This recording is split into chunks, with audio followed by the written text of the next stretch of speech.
tons of notes here. I want to get into the big one, and I think Michael, you've probably heard of this already. It's the big one I say because it's probably the most controversial news that's come out. Some people very excited about it. I think until they think more deeply about it, because on the surface it looks great. It looks like more Mm. control, whatever. What is this news that I'm teasing? It is that AdRank will now determine whether PMax or standard shopping for the same product, if advertised, will show up. Let me make Mm. that a little more clear for people. If you have product A, and product A is both in a Performance Max campaign as well as in a standard shopping campaign, so we're just talking shopping ad network here, and you have that same product in both campaigns, now instead of PMax just always taking the highest priority and that product will predominantly show in the PMax campaign, now they will fight and essentially AdRank will determine which campaign will get the ad impression. Michael, initial thoughts? Have you heard about this? This is a very hot topic right now in the community. I have lightly heard about it, and I'm just quickly looking at a few notes about it because I'm eager to know more about it. I'm just curious about how the ad rank is decided. At this point, just bids. Yeah. Okay. essentially bidding. If it's to save you the rabbit holes, that's Yeah. because we're just talking shopping ad network here. The difference between a PMax shopping ad and a standard shopping ad, what's the difference, right? Essentially, at this point, if they're going to show in both, and we're talking about ad rank, well, everything that it determines ad rank is going to be the same between the two ads. The difference Yeah. is how much are you willing to bid. This is where the debate comes in. Are costs going to rise depending on your structure, depending on exclusions, Yeah. etc.? But essentially, which one's willing to bid more? Of course, classic Google move to say who's Yeah. going to pay us more money, and we'll show the ad there. Well, I'm just reading some things now. This change pushes advertisers into a position where higher bids and by extensions, higher costs become necessary to maintain visibility. So that's the thing. Like PMax is auto deciding their cost per click, whilst manual shopping would be, If you're doing manual, that's a big determinant, right? yeah, So it's going to yeah, depend on which we do. You have a lower target return ad spend and your PMax for that yeah. product versus standard shopping or whatever. It's going to be part of what we have to see.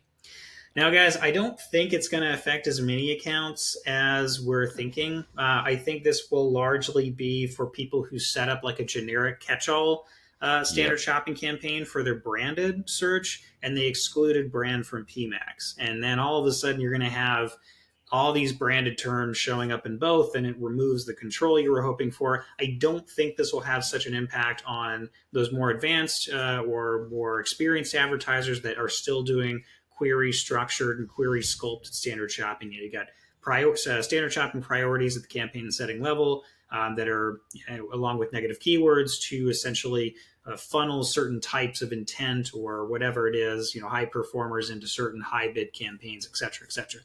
It's a whole rabbit hole. I'm going to save you guys the technical details. Look more into that if you're curious. But essentially, I think that's where most of the effect is going to happen, is those kind of people who created the catch-all generic brand standard shopping campaign. They didn't do query sculpting. They didn't use priorities. And now all of a sudden, you're going to see a lot more overlap. I don't know that this is going to be such a horrible impact for people who are utilizing query sculpted standard shopping campaigns. Yeah. Or for most campaigns, most accounts that just use one or the other. They're either just all on board with standard shopping for those products, or it's all in for just PMax, and it's one or the other. They don't have the same product showing in both. Yeah, this is really interesting. Thanks for sharing that. And even just looking at some of these things, it's just like more chaos needed. Of course. Like more chaos in Google AdSense. Like, what's the ultimate benefit? I don't know. Google makes more money. Yeah, well, the benefit to them is like it just seems like the only thing around here is people just saying, "What's your CPCs? What's your ROAS? Ad rank, all this type of stuff." It's just, yeah, it just seems, yeah, it's. I'm going to look more into this, but it's just another one of those things where I'm like, oh, here we go.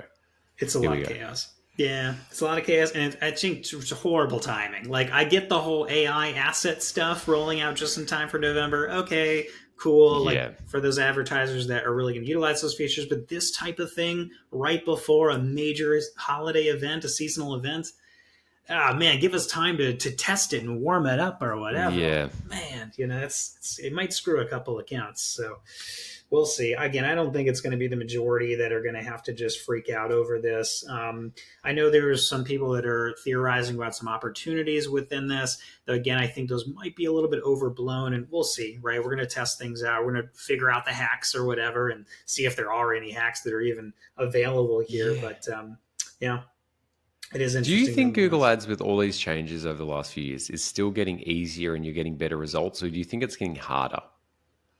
I think it's just my kind of non-answer is that it just necessitates your unique business acumen and your unique. You're essentially figuring your job is now to communicate the insights you figured out for your business inside your data, whatever, to Google, and you figure out the feature settings, etc., to do so to meet those objectives. So I'd say it's more difficult in that way. It's less about knowing these hacks and like where do I find search terms. That's just become more obvious. Well, then they did the interface change; it was a little less obvious, but regardless, I'm a little mixed on that. But I'd say it's become harder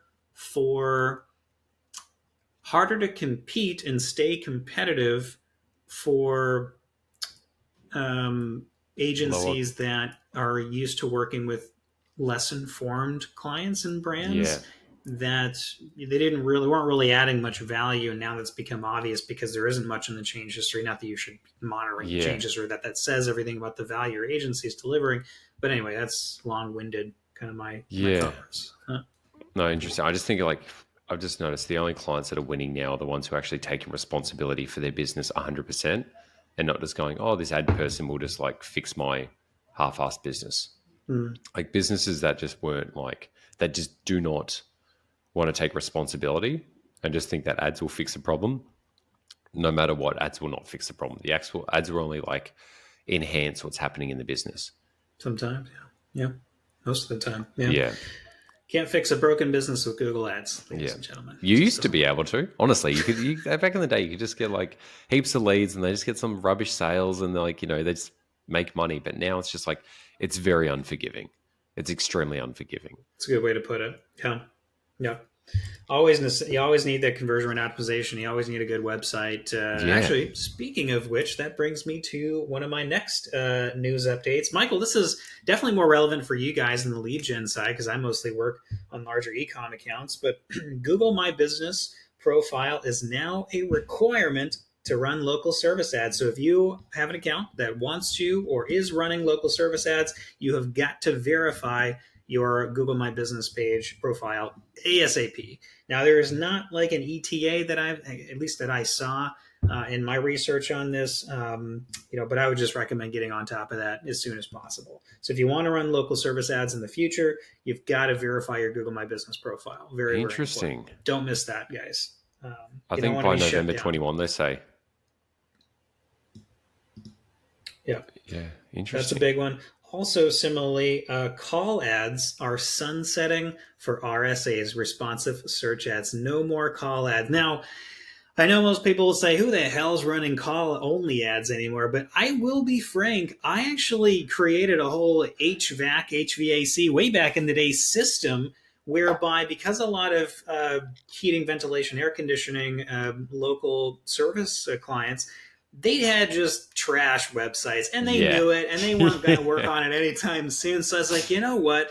Let's just utilize this feature where we don't even have to send people to the website. Let's just get, for emergency services, a boiler, emergency, whatever. Let's just run call only ads. We can do Google ads. We can take advantage of the best that Google has, which is to be right there when someone's looking for a service and not send them to a piece of trash website. And we could still get you tons of leads. And it was amazing. And it still works. Thing is, now it's going to push them to RSAs, which will require a landing page. And that might be hurting some people. Yep. I feel like I've been out of the loop of news for like this. Yeah, sunset call ads, migrating to responsive search ads. Whoa, that's huge. It's a big one for some. Not everybody, that's kind of I haven't used them probably in like 8 years. Yeah. That's the thing. It's a little bit like probably why they're sunsetting. They're like, this is 10% of advertisers. Okay. Okay, this one's more interesting, I think, guys. So Google, not Microsoft as well, a little bit here, but adds an AI generated search summary. So you go to Google, you type in, "Hey, I got a stain on my Yep. pants. How do I get the stain out?" Whatever. How you get that stain? We're not going to. Michael, I can already see you smiling.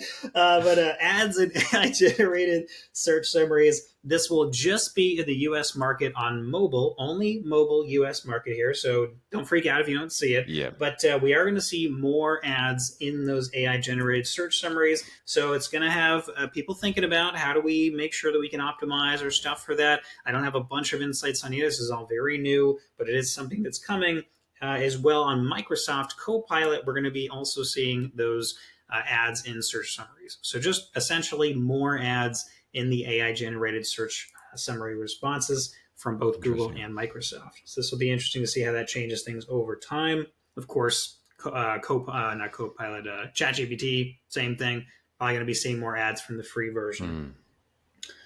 All right. So with that, I think it's really important Uh-huh. people just like stay on top of your search term reports, Yes. clean them up, and clean them up before the fact, because you don't want to get to the point where Google starts even hiding more and more searches and you can't pick up on those phrases or those terms that are actually like juicing your but like taking so much of your budget out. I think more Yes. than ever, search term negatives, whilst they're less transparent or being shown, get on them every day, prune that tree, prune that bonsai, add them to your list. So then even in the future, when all these AI, responses, short answers are coming out and they're showing ads to it, you're just not being shown next to just like weirdo questions.